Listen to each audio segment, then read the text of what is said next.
Hello students, welcome to the PND coaching classes learn easily and smartly. तो आज हम पढ़ने वाले एक क्वेश्चन जिसमें बोला गया है describe the role of women in nationalist struggles. तो इस क्वेश्चन का मतलब है कि नेशनलिस्ट स्ट्रगल्स में वुमेन्स का यानी कि औरतों का क्या रोल था, क्या योगदान था, क्या भूमिका थी, इसको आपको यहाँ पे डिस्क्राइब करना है।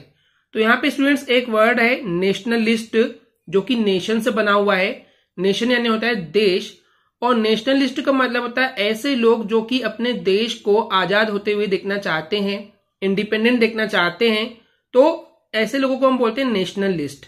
तो ऐसे जो लोग थे इन्होंने बहुत सारे स्ट्रगल्स किए, बहुत सारे संघर्ष किए, बहुत सारी लड़ाइयां की ताकि उनका देश, उनकी कंट्री जो है वो इंडिपेंडेंट हो सके, आजाद हो सके। तो इन लड़ाइयों में औरतों का योगदान क्या है, यही इस आंसर में बताया गया है। तो स्टूडेंट्स, लिबरल मूवमेंट यानी कि क्या होता है, आजाद होने के लिए, इंडिपेंडेंट होने के लिए, फ्रीडम पाने के लिए बहुत सारी लड़ाइयां लड़ी गई। उनमें से एक जो बहुत ही इंपॉर्टेंट स्ट्रगल या मूवमेंट था वो ये था कि जो वुमेन थे उनके पास पॉलिटिकल राइट्स नहीं थे।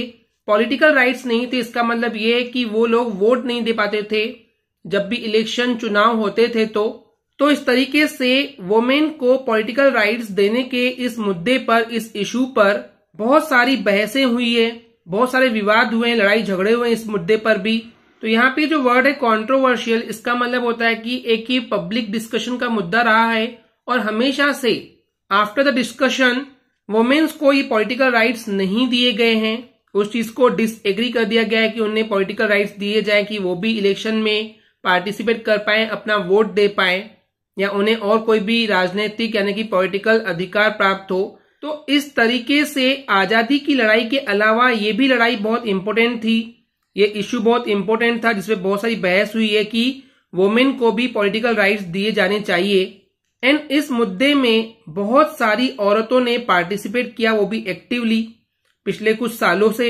और ये तब की बात है जब यूरोप पूरे तरीके से इंडिपेंडेंट नहीं था। तो उस समय जो वुमेन्स थे, बहुत सारी वुमेन्स, औरतें जो थी वो एक्टिवली पार्टिसिपेट करती थी कि उन्हें भी पॉलिटिकल राइट्स दिए जाने चाहिए। इस लड़ाई में वो हमेशा पार्टिसिपेट करती रही और अपनी इस लड़ाई को दिखाने के लिए वुमेन ने यानी कि औरतों ने उनके पॉलिटिकल एसोसिएशन भी बनाए। पॉलिटिकल एसोसिएशन यानी कि उनके पॉलिटिकल संगठन, टीम, ग्रुप्स, ऑर्गेनाइजेशन बनाई। उसके अलावा उन्होंने खुद के न्यूज़पेपर बनाए और अपनी बातों को न्यूज़पेपर के जरिए आम जनता के सामने रखी। इसके अलावा उन्होंने पॉलिटिकल मीटिंग्स यानी कि राजनीतिक जो भी मीटिंग्स होती थी उनमें, और जो भी प्रदर्शन होते थे, डेमोन्स्ट्रेशन होते थे, उन सभी में उन्होंने बहुत ज्यादा एक्टिवली पार्टिसिपेट किए। इतना कुछ करने के बावजूद जब असेंबली के इलेक्शन हुए यानी कि विधानसभा के जब चुनाव हो रहे थे, तो उस दौरान वुमेन को, औरतों को वोटिंग देने का अधिकार देने से मना कर दिया गया कि उन्हें हम ये अधिकार नहीं दे सकते हैं अभी।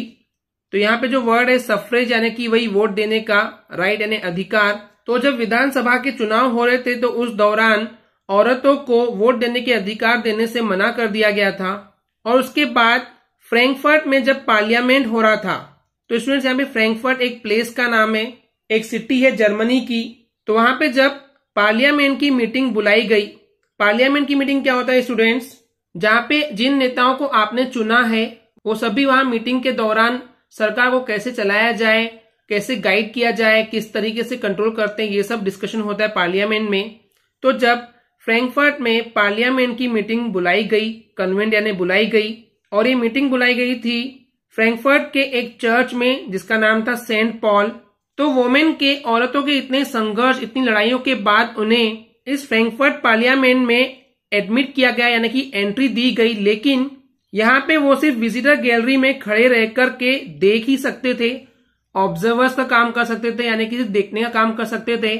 उसके अलावा वहां पे उन्हें कोई भी अधिकार, राइट नहीं दिया गया था।